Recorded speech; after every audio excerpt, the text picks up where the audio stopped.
So I think we're ready to go. I think we have action as long as the internet holds out well for us. Sometimes it fluffs in and out when I'm here at home too. So we are at home today in Medicine Hat. Welcome, welcome to my page. To anyone that has never been here before, there's a link up above. We are using a third-party software called StreamYard. So you just have to give it permission. And then you can participate in the conversation. A live video challenge that I am participating in with many, many other people from around the globe. And we are challenged with bringing another person on live with us. And today I have a very special guest who's going to join us all the way from another part of Canada. So my name is Heather Edmondson, and I'm coming at you live today from Medicine Hat, Alberta, Canada. And it is just after 1 o'clock here in the afternoon in Western Canada. And we are going to chat a little bit, pardon me, with this special guest. So welcome, welcome. I'm streaming in 2 places, pardon me. And we are going to pull up our special guest.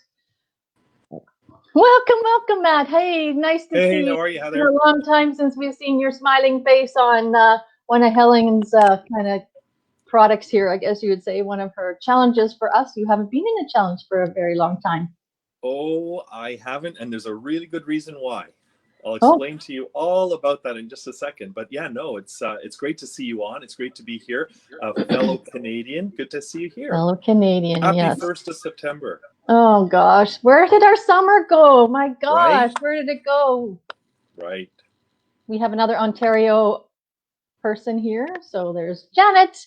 Hey, Hello, Janet. How are Janet. you? Lovely that you could join us today and spend some time with us today. So that is very nice of you as well. So Matt, give us a little lowdown to people that maybe don't know you, who have never met you before, about what it is that you do in this space.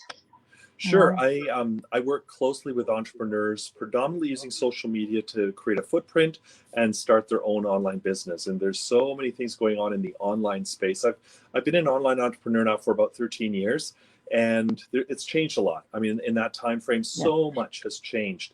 And from Facebook advertising to Facebook posting to Instagram to YouTube, there's so many different platforms, Twitter, LinkedIn. So I just find myself being someone that finds that slice of social media that works for my clients, and so I'm able to build a business without having to really work with friends and family, but more so working with people who are really interested in starting their own business. Very good, very good. And so what has kind of happened since all of this craziness started happening? How has that affected you in your business? Has it gone for the better, or has it gone worse, or has working at home really worked for you because you were already doing that already?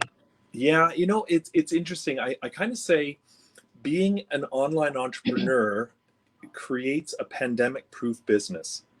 And here's why. Here's kind of what's transpired for me, what I saw. Initially, I thought, oh my goodness, what am I going to do? Everything's shutting down all around me. So already home base, which is great. But you're able to really study the market per se. So as this pandemic was going around the world, it was hitting Australia, then it was hitting Italy, then it was hitting North America, and it still is kind of quasi in North America, although things have sort of opened up and we're phase 3 now and things like that. But you could watch exactly where markets were opening up again, or where places were shut down, or where places needed support or didn't need support. And so when you're doing, and you know this as well, when you're doing advertising on Facebook or LinkedIn or YouTube, you're able to identify, because Facebook knows everything about everybody, right? That's right. You can identify who you wish to target, to work with. Not target in a bad way. It's just more so you're building an audience around that. So, I was able to ride behind the wave. So let's say when Italy opened up, I was able to advertise to Italy after the pandemic left there. Or advertise in Germany after the pandemic left there, so that you're not necessarily in a situation where you're having to shut down because it's taking place, because yes, it's a global pandemic, but it wasn't affecting all of us equally. Everyone was in a different place time-wise, because it's kind of like this wave that went through the world. It wasn't like all of a sudden overnight everything just happened in one place.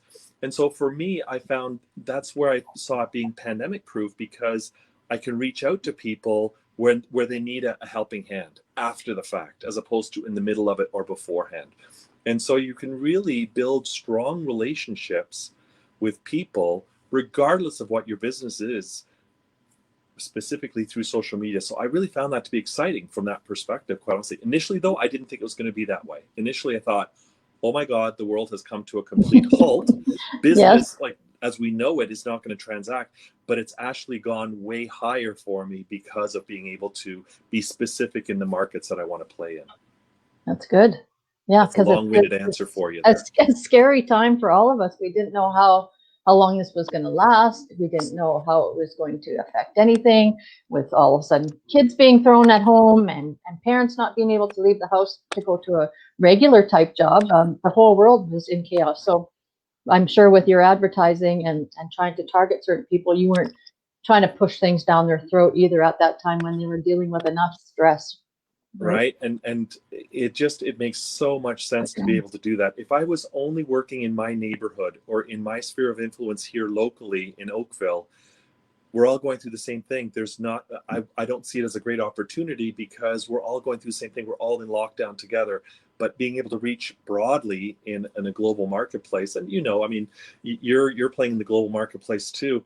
It's fun to be in the global marketplace. It's so much better than just one small little market. Thinking outside the box kind of thing, when we're used to maybe doing a traditional mom and pop kind of thing where you open your store, you can reach so many people from all around the globe.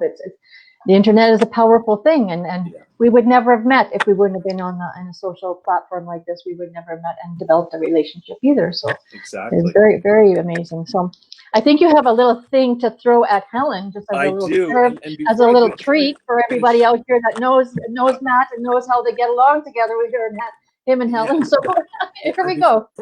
Before I do that, I'm just going to share one more thing, and that is, so there's a lot of value in what Helen brings, and there's a lot that I've learned from Helen with regards to Facebook marketing, things like that. My business has evolved a little bit, so I've actually been spending some time on some alternate platforms like YouTube and Instagram and things like that. And so from that perspective, I'll definitely be coming back because there's so much knowledge I get. But this one's for Helen, because as for those of you that know Helen well, it was a Go Live that she had me on site.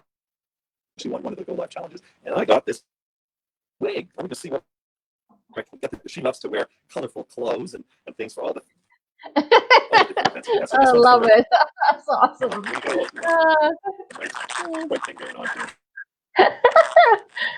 And that's just a little throw in there for Helen. I guess I should have got one too. So, well, I want to thank you so much, Matt, for participating and having a little bit of fun. Your microphone is kind of going crazy, so it's a little bit hard to hear. So, are you still there? Oh, your mic went off.